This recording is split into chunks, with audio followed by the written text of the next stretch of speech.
With an estimated net worth of about $12 million, Charlie Kirk stood as one of the wealthiest and most influential conservative speakers. Despite the tragic security lapse that ultimately led to his death, reports show he had heavily invested in protecting himself. In this video, we'll take a deep look inside Charlie Kirk's $1 million security.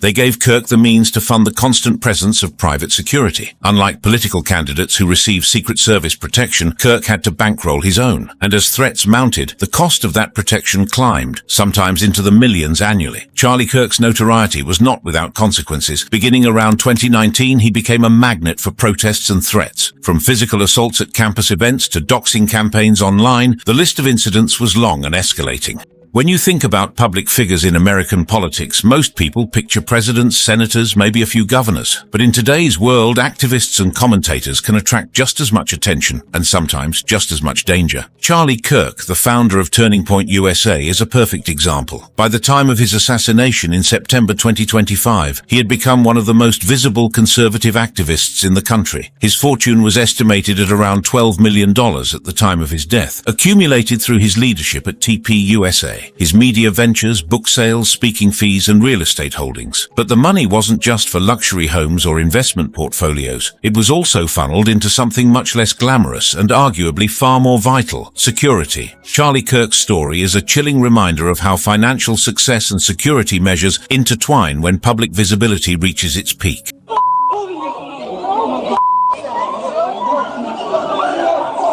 see where that came from? It was right here, wasn't it? It was like over here. Yeah.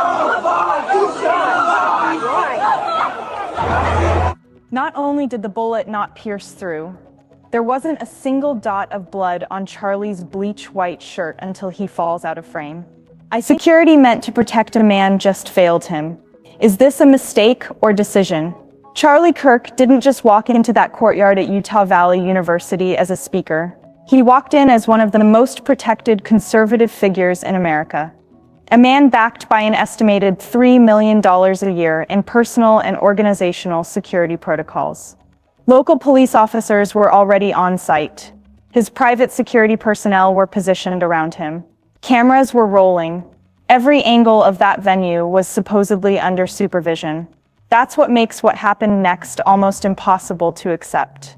Because despite armed law enforcement presence, despite professional security contractors in close perimeter, despite dozens of trained eyes whose sole job was to react before a threat could occur, one man walked straight through all of it, and he was called Tyler Robinson. No metal detector stopped him.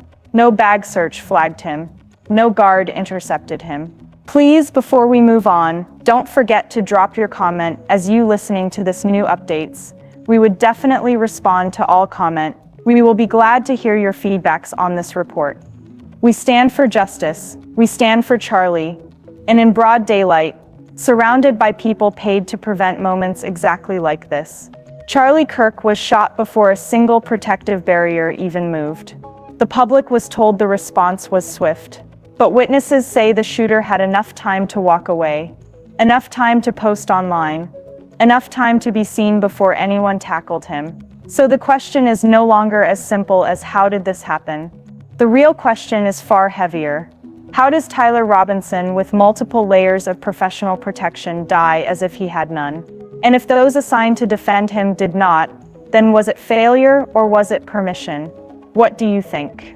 Is the case moving forward carefully, or is progress being slowed by procedural delays? Share your thoughts in the comments below. That's where we hear your thought. Of course, we will definitely respond to all comment. And where you watching from. To stay updated on every development, subscribe now, turn on notifications, and also don't hesitate to support this movement so you stay informed as new update becomes available. This is Detective Max, and together we fight for justice.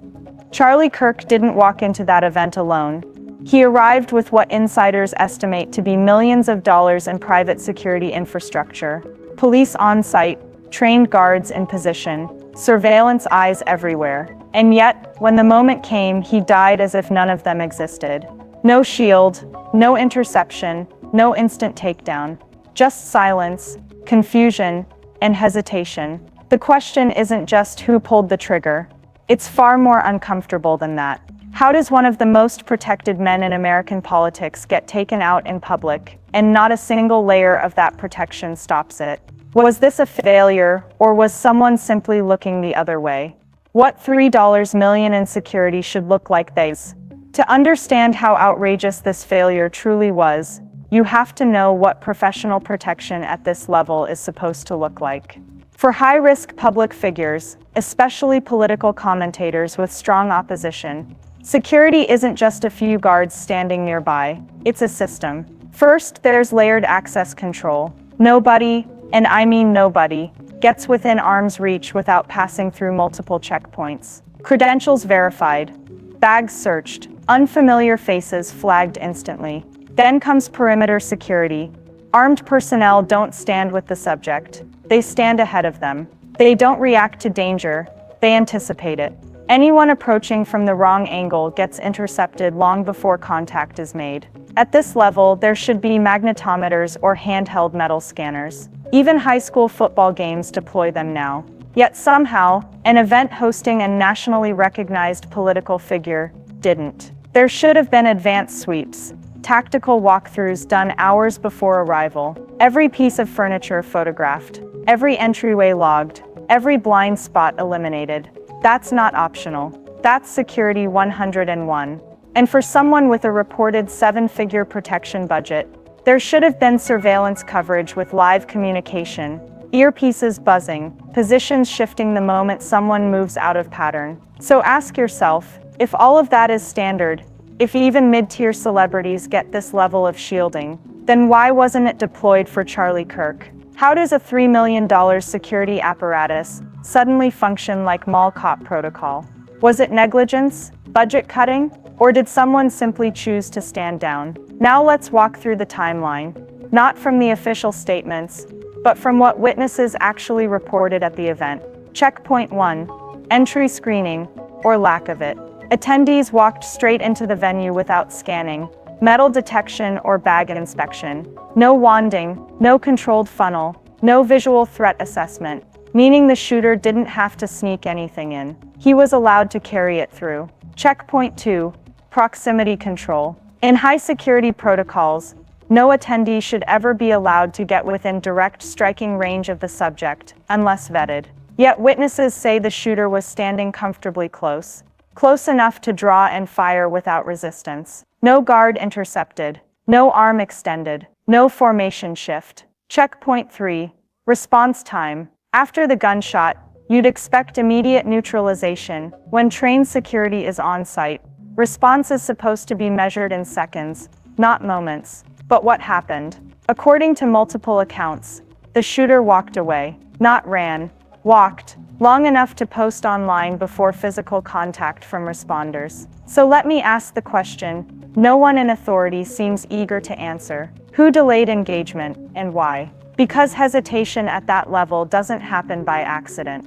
It's either fear, confusion, or instructions, and every one of those possibilities is terrifying in its own way. Let's be clear about what the footage actually shows. Charlie Kirk was speaking beneath an outdoor tent, while security and local police stood nearby. But the fatal shot did not come from within that crowd. Investigators say the round was fired from a rooftop overlooking the courtyard by a lone man called Tyler Robinson, a building known as the Losey Center. And surveillance shows a person moving across that roof just after the shot. That changes the immediate choreography of protection. Ground teams can't physically tackle a shooter on a rooftop. Yet the moment still exposes glaring failures in the protective chain. Were advanced sweeps performed, including roof and high-angle checks? Before the event, multiple outlets report investigators finding evidence on the roof, shoe impressions, a forearm imprint, and later recovering the weapon, which suggests the shooter used elevated vantage points. Was rooftop access secured that morning? Were entry points locked or monitored? If a roof is unsecured for an event hosting a high-profile speaker, that is a predictable vulnerability, not an unforeseeable one. What did ground teams see and hear in the first seconds? And why did it take time to locate the shooter's position on the roof? Drone and building camera footage later showed the suspect fleeing the roof. Those images arrived after the shot, not before it. So the question isn't whether someone on the ground froze in the seconds after the shooting. The harder question is this: who failed to secure the high ground? And why was that ground available to a shooter in the first place? Because a rooftop shooter is exactly the kind of threat that advanced sweeps and perimeter control are designed to detect and eliminate. If those basic measures weren't taken, then this was not simply a reactive failure, it was a preventable blind spot. Protection at this level is rarely a single company or a single pair of guards. It's a layered contract structure: campus security, local police, outside private contractors, and often subcontracted teams handling specific tasks. That fragmentation matters here because the vulnerability exploited was vertical. A rooftop position, not a typical crowd breach. Key verifiable points to press 1. Investigators found physical evidence on the roof and later recovered a high-powered rifle near where the suspect fled, which indicates the attacker used the campus high point intentionally. That raises questions about who was responsible for roof checks and building access that day. 2. When security is split across multiple contractors, assumptions breed gaps. One team may assume another handled roof sweeps, another may assume building doors were locked, and everyone assumes law enforcement will cover unforeseen angles. That kind of assumption gap is exactly how a rooftop shooter finds a window of opportunity. 3. Tyler Robinson was identified and taken into custody within the days after the attack.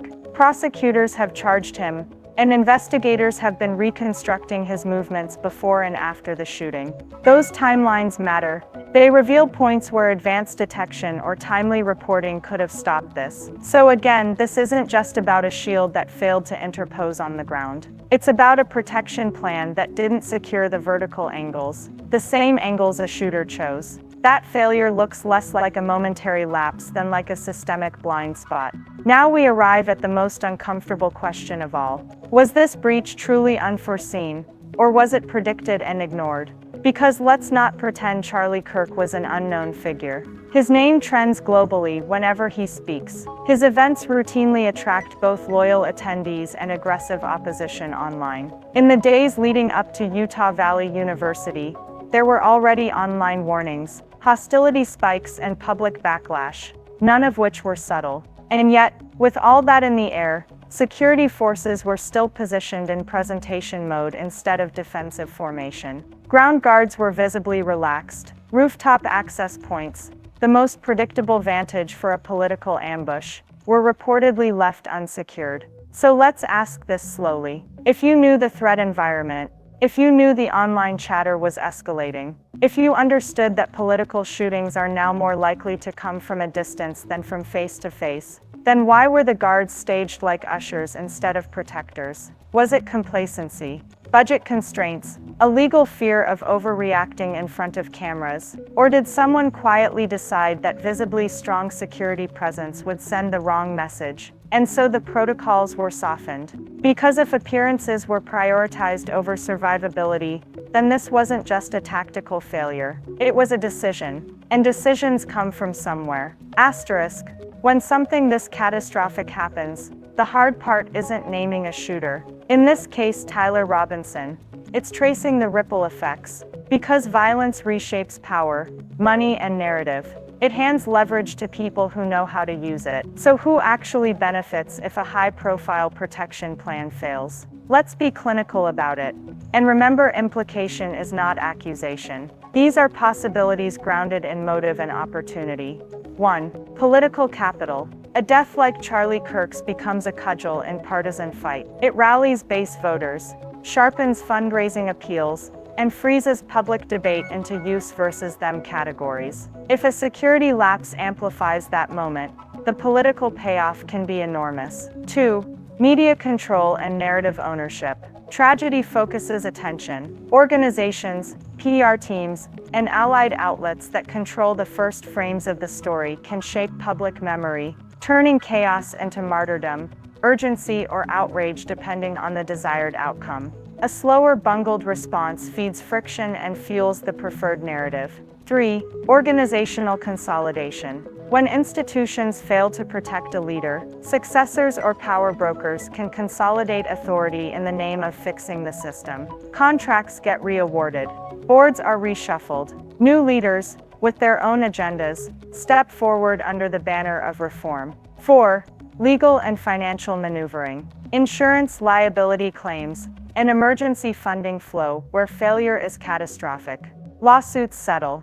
Consulting contracts are rewritten. Those with the right connections stand to profit from the aftermath by offering the fixes that the failure made necessary. 5. Security contractors and the post-event marketplace. Ironically, a visible breach often creates demand for security services, and those who sell the solution get to rewrite the rules and prices. That's not to say they engineered failures, but the market dynamics are predictable. Now step back and consider the pattern. If an event hands clear, immediate advantage to multiple actors across politics, media, and commerce. And if that event could have been prevented by basic routine measures, then the timing and nature of the failure deserve uncomfortable scrutiny. Was this an accident that created opportunity, or was opportunity allowed to follow an avoidable lapse? Either way, the aftermath is never neutral. Someone benefits, and somebody paid the price. Security failures happen, human error happens,